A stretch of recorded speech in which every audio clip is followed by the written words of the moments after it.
Good evening, ladies and gentlemen, and thank you very much for joining us in tonight's edition of Viewpoint on DBS Television. In tonight's edition, we are going to be talking about the Anglophone crisis, or the crisis plaguing the northwest and the southwest regions of Cameroon, and seeing how the Vatican can broker peace in order to bring lasting solutions to the crisis. And to discuss about this topic, we are honored to have an online guest, Tala Caroline. She is a teacher, and she will be talking to us live from Bonamosadi here in the economic capital of Cameroon, Douala.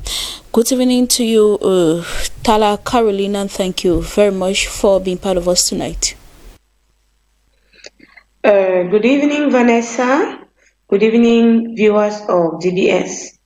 I'm pleased to be here again. Thank you. You're welcome, Mange Venashus. You will accompany us here into the art studios. Good evening and welcome as well. Good evening, Vanessa. Good evening to our viewers. It's another opportunity for us to share with them issues concerning Cameroon. Let us have the first part of the show, that is the questions.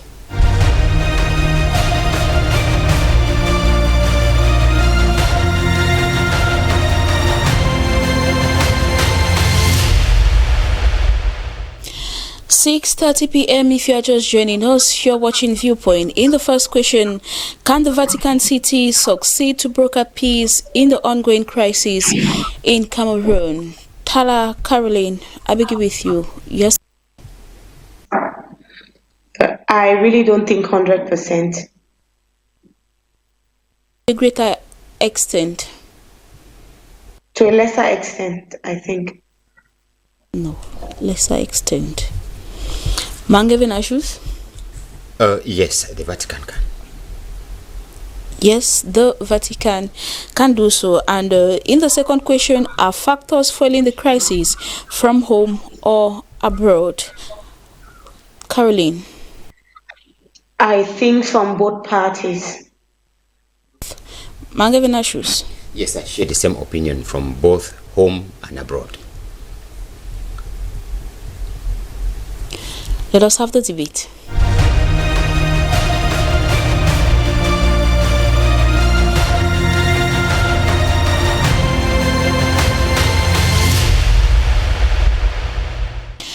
Can the Vatican City succeed to broker peace in the ongoing crisis in Cameroon? That is our first question in tonight's edition. And to a lesser extent, Caroline, you think that no, they cannot. So what are some of the points to support your own point of view? Okay, Vanessa, since we are talking about the Vatican, I'll start by quoting some scriptures. When we look at our Bible, it says that in Romans 13, verse 1 to 2, let every person be subjected to the governing authorities, for there is no authority except from God. Therefore, whoever resists authority resists what God has appointed. And I will link this up, even though one of our leaders had once misquoted this scripture, and I will link it up to Proverbs 29, verse 2, which says, when the righteous are in authority, the people rejoice. But when the wicked beareth rule, the people mourn. Now, going back to the Vatican, I would say the Vatican, via the Catholic Church in Cameroon, could mediate between the militants and the state, considering the fact that the crisis, Vanessa, that the crisis is growing deadlier by the day. You see that?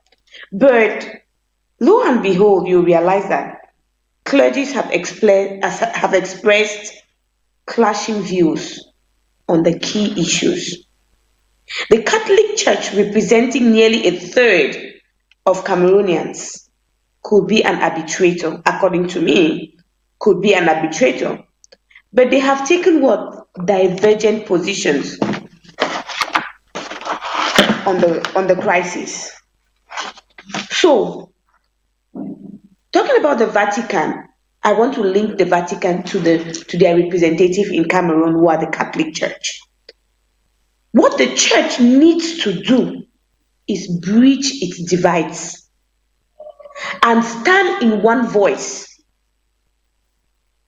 They should project a position of neutrality and work with other trusted actors and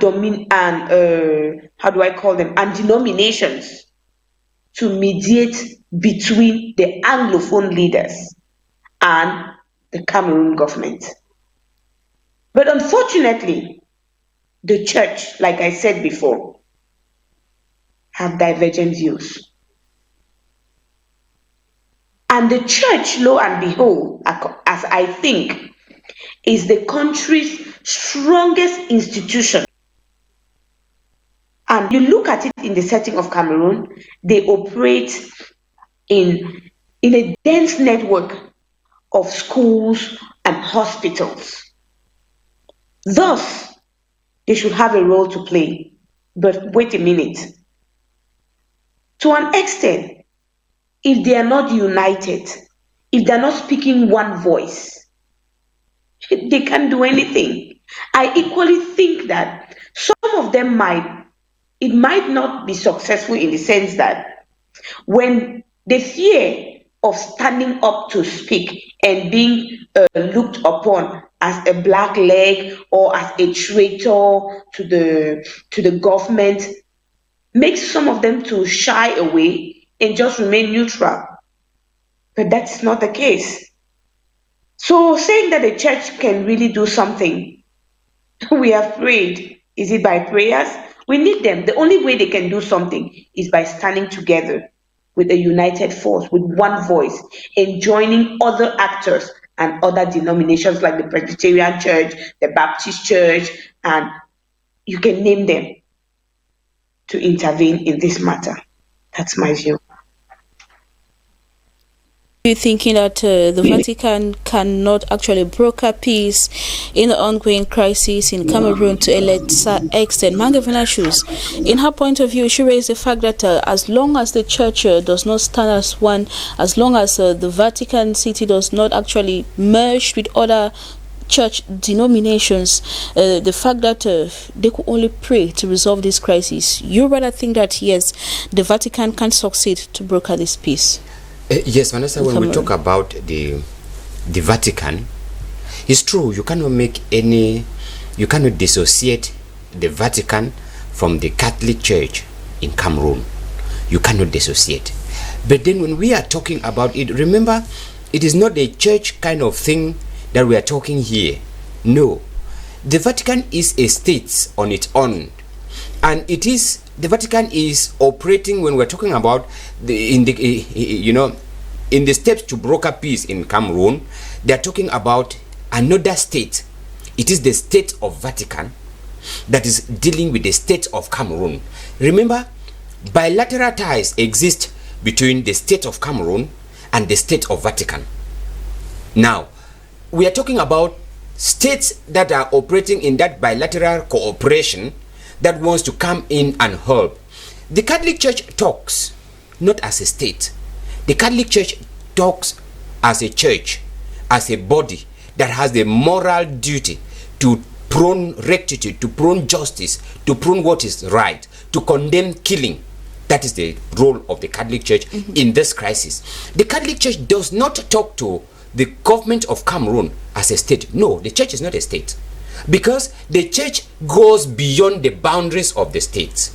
If you want to talk about that, there are other countries in the world that do not have this bilateral relationship with Italy or with the Vatican. The church cannot go into that to talk about it.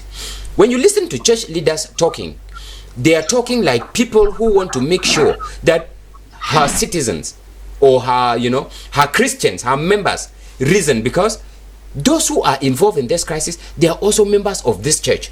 But when you look at what happened with the Vatican City, with the state of Vatican sent the Secretary of State, Cardinal Pietro Parolin. he came to Cameroon as a diplomat. He came to Cameroon as Secretary of State of the State of Vatican. He did not come to Cameroon as a cardinal. No, he did not come to Cameroon as a priest. He did not come to Cameroon as a Catholic Christian. No, he came as a diplomat to meet another diplomat, perhaps the president of Cameroon, and being, having two responsibilities as a church leader. That is why he came to carry out his church duties in the church province of Bamenda. That was what brought him. But then, as a state diplomat, he met another diplomat, the head of state. And that is why they were discussing bilateral relations,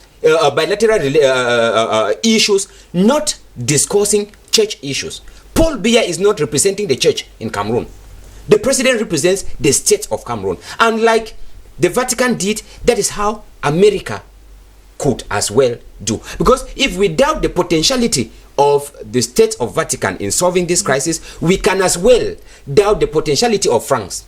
We can as well doubt the potentiality of the United States in solving the crisis. Yes, all other countries. But if we place them on the same line like other countries that they share cooperation ties with the state of Cameroon, they can broker peace. All right, Mangavena shows like the Vatican or like other nations, they have always expressed the wish to see that the crisis come to an end. They are just expressing that they want to see, but what have they done concretely to broker peace between the two parties? Correct. That is what we want to know. When we talk about the state of Vatican, we know that it operates not in the same manner like other states. The state of Vatican operates in such a way that they address who are her citizens. Because when you look at the state of Vatican, it crosses boundaries. Where there is a church, the state of Vatican has a say to her members. And the state of Vatican does not go in. That is the only state in the world that does not have a standing army. That's the only state in the world that does not have a standing army, which means what they do is to preach peace. And when you listen to Cardinal Pietro Parolin, when he came to Cameroon, when he went to Bamenda, he had one message: peace and reconciliation. I don't think US will come and start telling us that we should reconcile. I don't think the France will come and start telling us that we should reconcile. That is their manner, their approach, their diplomatic approach is to preach peace and reconciliation. That is why they cannot talk of anything about, because they have to condemn war. Because if they talk of war, when states are in cooperation, look at what happened in Central Africa.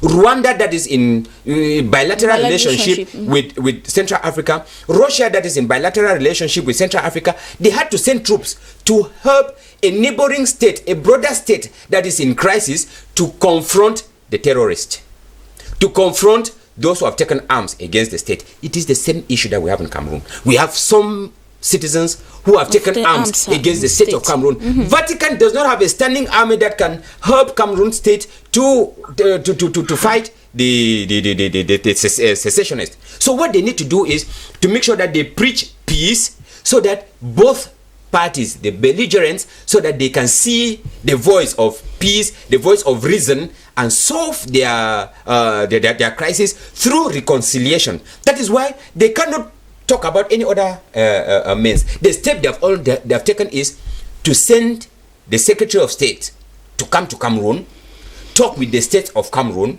that the state of Cameroon should reconcile with Cameroonians who have taken arms against the government. And that is the step they have taken. When this diplomat went to Bamenda, he told the separatist fighters that they should divorce from the gun and embrace reconciliation.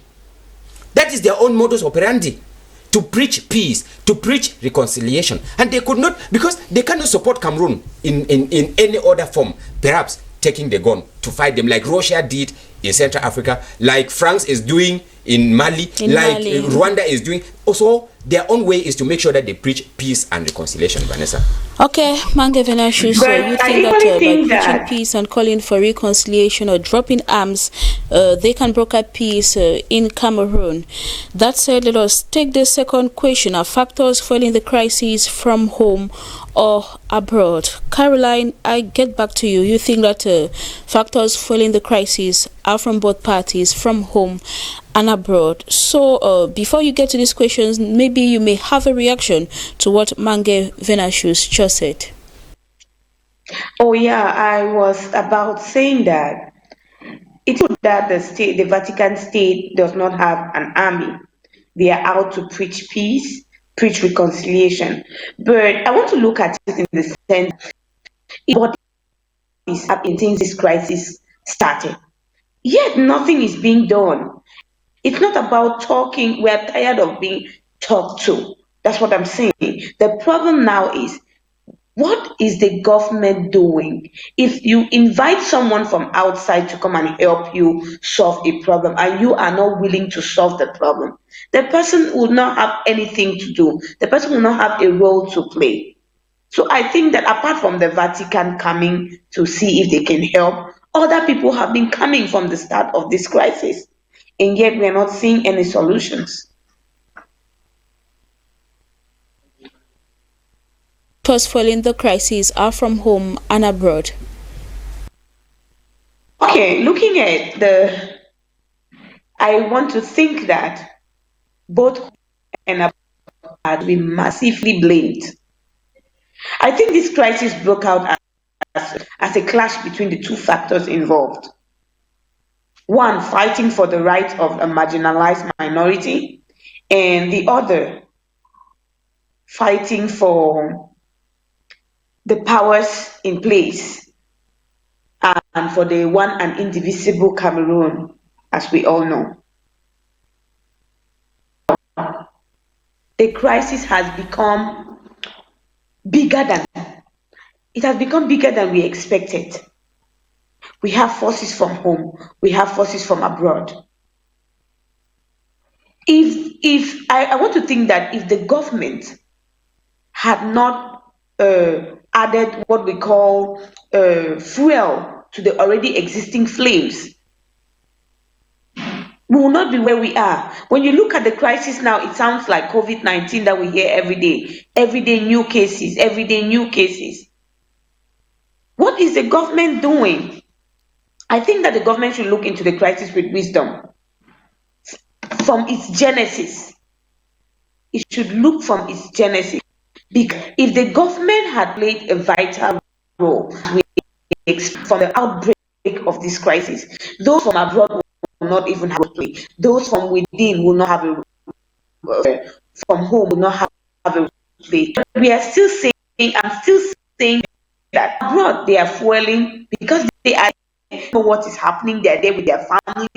They are instigating these young boys whom we might not even see. They might not even know what they are doing. They go out there, they get killed. The military as well. Everybody who is killed is an equal Cameroonian. So be it from the military, from the other factor, they are all casualties. Casualties. They are all souls. They are all Cameroonians. It pains. All we need. Oh, the question is who really is to be blamed? So look from home, from abroad. I also think that the government should come in as a third party. Abroad, government.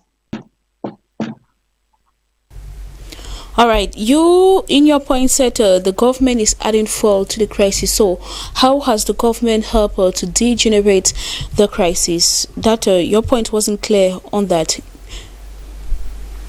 So what I'm saying here is this.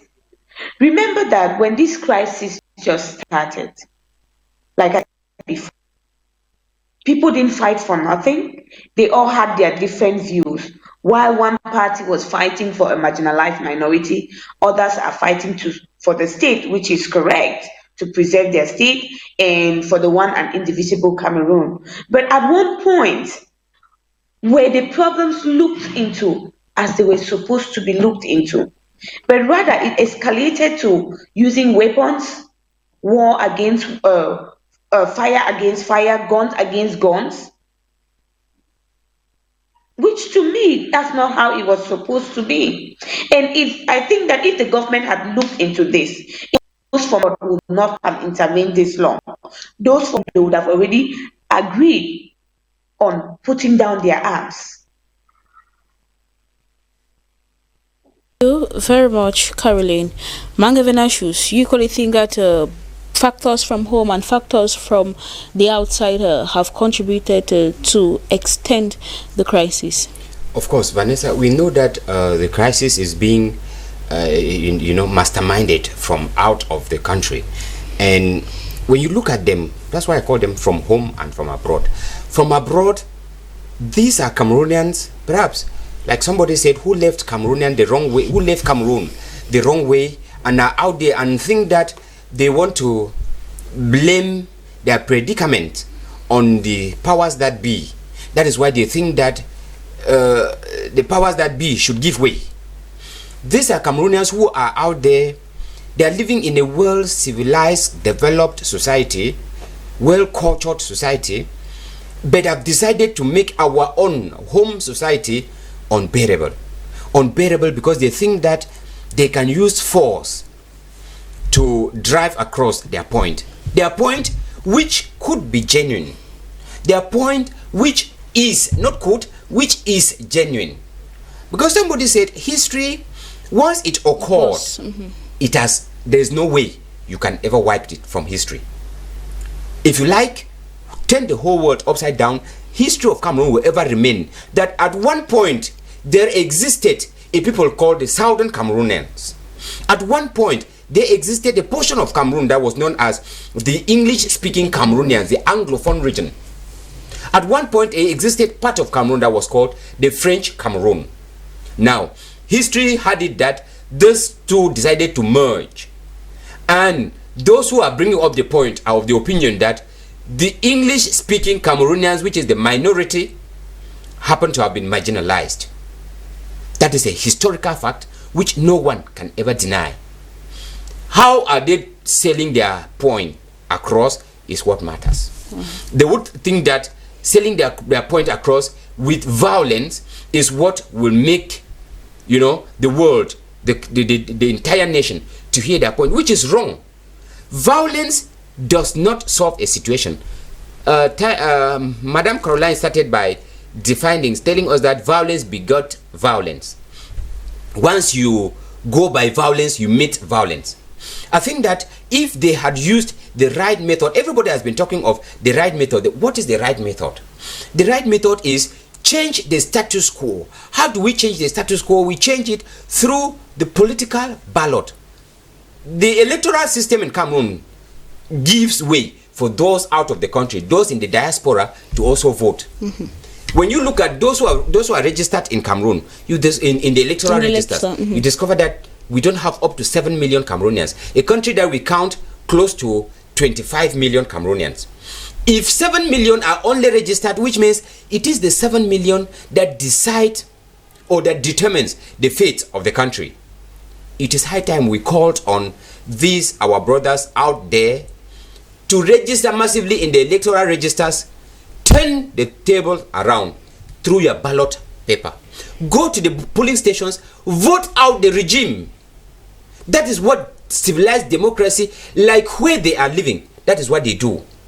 We have the situation in America. Everybody was climbing. Trump is outspoken. Trump does this. Trump does this. And what did the American people do? They voted him out of office. Vote the regime out of office. That is the legal way. That's the democratic way of selling across your point. It is the regime that marginalized or that did not recognize you, have your value, as you are saying. Vote them out, and a new regime would come in. Maybe they may see your point.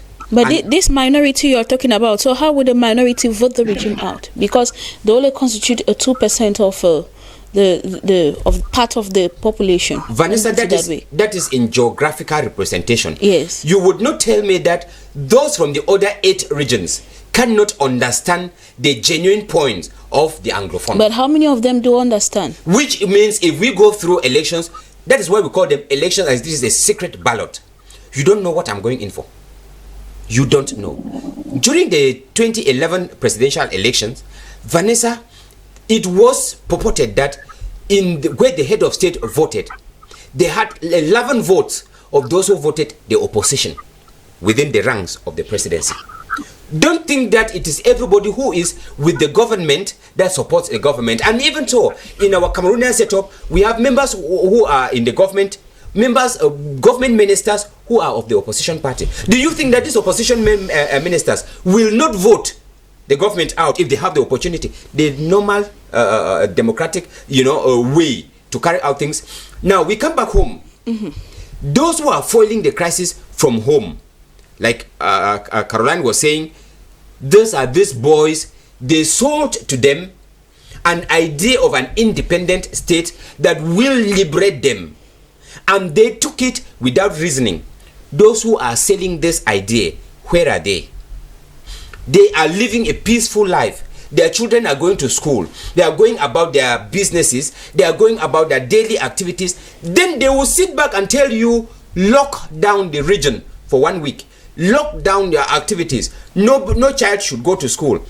And you go about doing that. Who is deceiving who? I think that once you are foiling the crisis from back home, think of the consequences too. Are those who are out there, are they suffering the same like you are suffering? If they are doing, then I think that we can go ahead with it. But if they are not doing, I would rather think that we should stop the crisis from home, and those from abroad will not come home and foil the crisis, Vanessa. Let us go back to Carolina. Probably she is still with us. What should be the take-home message then as far as this crisis is concerned? What could you propose as the absolute solution to the crisis? From there, we're going to end the show. Okay, Vanessa, I would propose that the government has a strong role to play. Even the people in the English-speaking or the Anglophone regions of Cameroon, they have a great role to play. If they decide to stand unanimously and say no to this crisis, to the minds of these young boys, of the next generation, tell them of war. The after effects of war are even worse than the war itself. They're not going to school, who is losing? They're not going for their classes, who is losing? I think that from home should declare no crisis. They should put a stop to this crisis, because if they unanimously agree, even the help they are getting from abroad, they will not accept it. Even the help they are getting from abroad, they will not. Thank you very much, Caroline, and that those back at home should consider the consequences of this crisis. They keep on falling.